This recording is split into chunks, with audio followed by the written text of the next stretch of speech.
Olá pessoal, talvez alguns ainda não me conheçam. Eu sou a prof. Marisa Chauri, e eu trabalho com idiomas estrangeiros como um segundo idioma. E para isso eu fiz a certificação TESOL para o inglês e a certificação da Alliance Française de Vichy na França para o ensino do francês. E na sequência, e por formação também, eu sou professora de português e dou aula também de alemão. Na sequência, eu fiz um curso bem extenso de 450 horas sobre entendendo a dislexia pela The Open University de Londres. E é uma coisa que realmente me dá muito prazer, é ensinar, é dar aulas. E mais ainda quando eu tenho o desafio de atender os alunos, que eles normalmente chegam na gente, em mim, se chamando, se dizendo de bloqueados para aprender inglês ou outra língua. E mesmo no português. Não é que seja um bloqueio, mas na verdade é alguma dificuldade para aprender da mesma forma que a maioria aprende. Provavelmente algum déficit de atenção, algum problema de leitura, de linguagem, enfim. Eles precisam de alguém com uma abordagem mais colaborativa, mais inclusiva, né, que descubra como organizar melhor o seu aprendizado. E é comum, a gente esquece que a criança com algum problema na fase pré-escolar e mesmo na escolar, ela se torna um adulto, ela cresce. E com ela carrega todas essas mesmas dificuldades e os mesmos sintomas se não houve uma correção, se não houve uma ajuda eficaz. E a dificuldade que vai aparecer mais tarde, né, na vida acadêmica, na vida profissional, enfim, como sintoma, vamos dizer, que ela tinha lá como criança e isso permanece, é com relação à leitura, com a compreensão, com o sintetizar, com a comunicação, né? Porque, e provavelmente, se tratavam de crianças disléxicas, né? E muitas, inclusive, com o TDAH junto. Então, por isso é que eu vou comentar com vocês sobre a dislexia e talvez muitos se deem conta, né, do que precisam para aprender um novo idioma. Em primeiro lugar, a National Institute of Child Health and Human Development, eles definem a dislexia como um transtorno específico de aprendizagem de ordem neurobiológica. Então, é uma dificuldade no reconhecimento preciso ou fluente da palavra, na habilidade de decodificar, né, e ensoletrar. Então, essa é a definição que é adotada pela Associação Internacional de Dislexia. Mas pesquisas mais recentes mostram que nem todas as crianças com dislexia vão ter dificuldades fonológicas e que nem todas as crianças com dificuldade fonológica elas tenham dislexia. Por isso que, antes de tudo, é preciso mesmo que elas passem por uma avaliação de uma fono. Porque o problema fonológico, ele pode ser uma dificuldade primária, que interagindo com outros fatores, né, aumenta ou reduz a chance de ser uma dislexia. Então, na linguagem oral, é comum que a gente note atraso no desenvolvimento da fala, e isso pode ser notado bem lá no início. Problemas para formar palavras, né, de forma correta, como trocar a ordem dos sons, né, como elas trocam a ordem dos sons. Tipo, por exemplo, uma palavra como pipoca, de repente a criança diz na rapidez, né, popica, ou em vez de mochila, molicha. E assim eles têm trocas bem interessantes e umas engraçadas. Erros de pronúncia, incluindo trocas ou omissões de algum som, de alguma letra, substituições, adições e misturas de fonemas, dificuldades para nomear as letras, os números e as cores, dificuldade para lidar com rimas, isso é bem importante e bem característico. Dificuldade para se expressar, né, no geral, de uma forma clara. Isso com relação à linguagem oral. Na leitura, tem essa dificuldade de decodificar as palavras, os erros no reconhecimento de palavras, mesmo aquelas mais frequentes, que já passaram por ela várias vezes e que aquilo permanece como uma dificuldade. Leitura oral vagarosa e incorreta, com pouca fluência ou com uma inadequação de ritmo e entonação em relação ao esperado para a idade e a escolaridade. A compreensão de texto prejudicada como consequência disso, porque ela leva tanto tempo nessa decodificação, nessa expectativa, nessa procura de conseguir ler a palavra certa, que ela perde o contexto. E com isso ela tem um vocabulário mais reduzido. Depois, na escrita, continua, né, a função dos erros de soletração e de ortografia, mesmo nas palavras mais frequentes, omissões, substituições, inversões de letras ou de sílabas, dificuldade na produção textual, né, com uma velocidade abaixo do esperado para a idade e a escolaridade, isso tudo em função do que eu disse antes. Ela leva tanto tempo para fazer a decodificação, para conseguir ler a palavra, que termina sendo leitura palavra por palavra, e aí perde o contexto.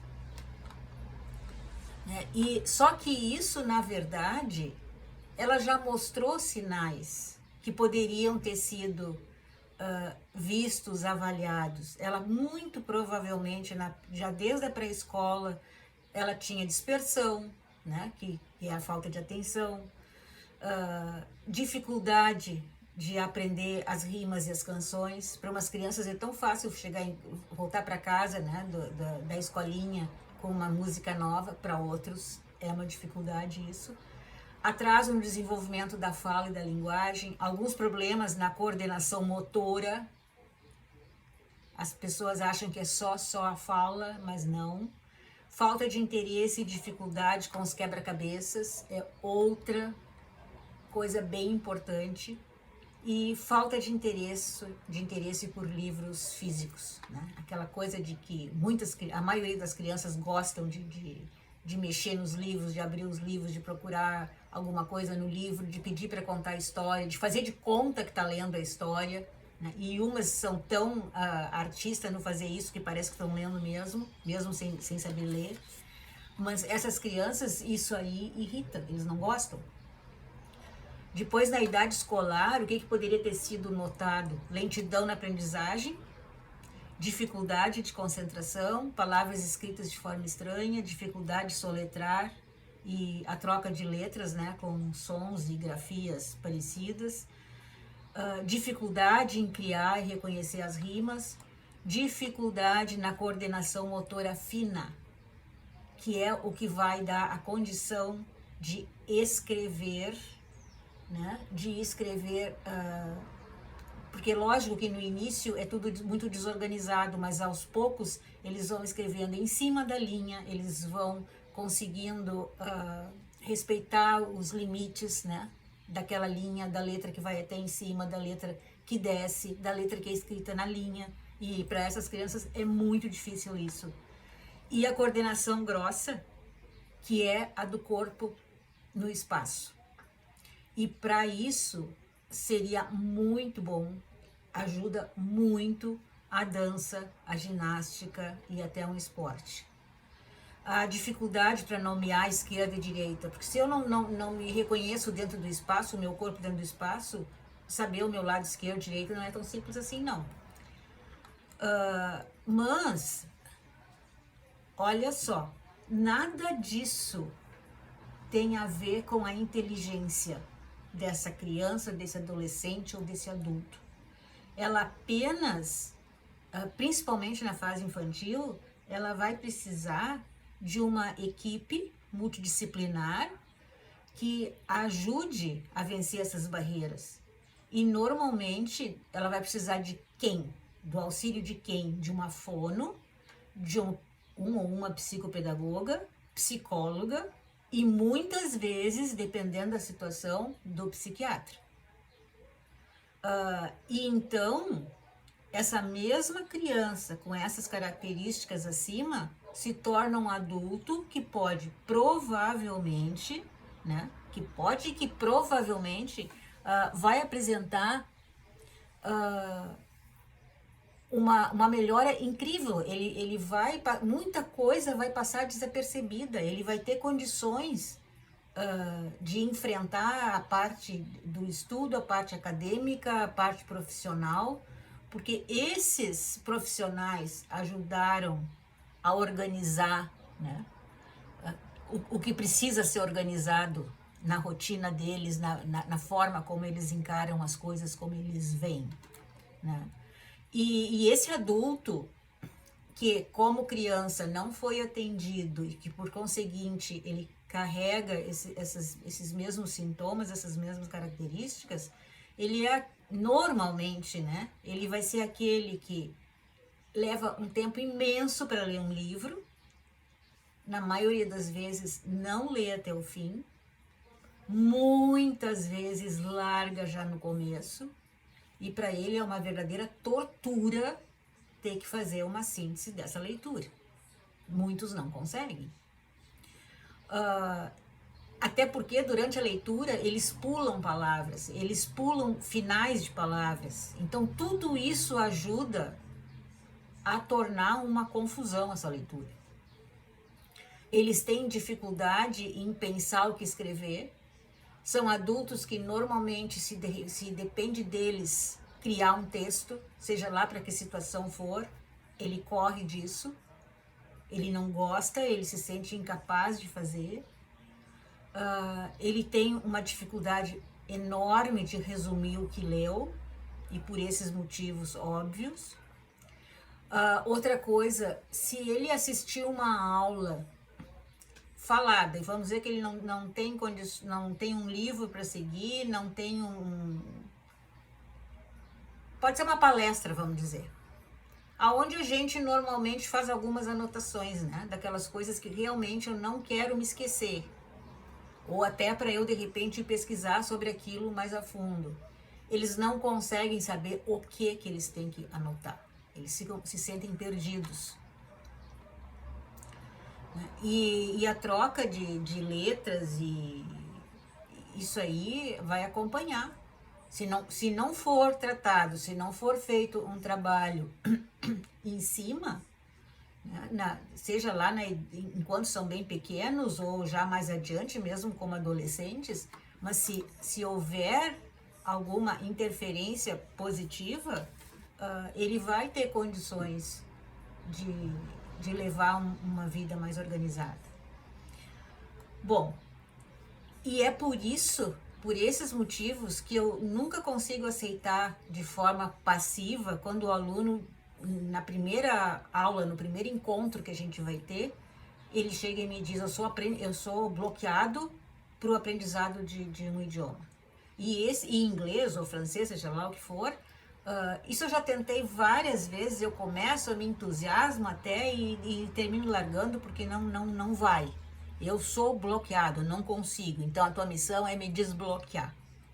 Ele, na verdade, ele precisa de um professor que tenha uma abordagem, né, diferenciada, que consiga enxergar que provavelmente ele tem alguns desses transtornos ou alguma dessas características, enfim, e que vai mostrar como é que ele tem que trabalhar, como é que ele tem que agir para se organizar e mostrar como se organizar, né? Porque não adianta dizer, tu tem que te organizar, tem que mostrar como é que ele pode se organizar, né? E ensinar a se organizar, porque existe uma forma de eu aprender a me organizar. Posso não me organizar posso não me tornar aquele super organizado que adora a organização, mas ele aprende a fazer, a se organizar para dar conta das tarefas dele. E ele vai se dar conta de que as coisas fluem muito melhor.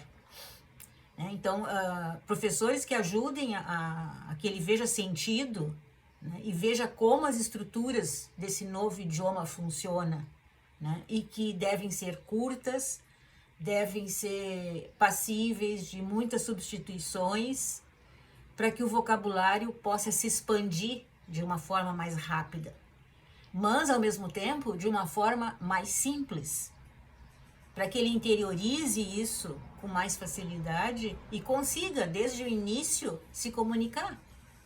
E quando ele tem esse tipo quando ele acha esse tipo de professor que se dispõe a fazer o trabalho dessa forma, ele deslancha. E quando ele começa a ver que ele está desenvolvendo, que ele está indo para frente, a primeira coisa que aumenta é a confiança. E a partir daí, ele vai embora. A menos que alguma outra coisa surja, né, para interromper esse ciclo. Mas ele vai embora. Certo? Então, assim, ó, quem se enxergou dentro dessas características, ou acha que está dentro dessas características, né, é só entrar em contato e a gente marca uma aula experimental. E como as aulas são todas online, né, não importa onde é que o aluno esteja, né? O que importa é que nós estamos juntos e juntos a gente pode vencer, ok?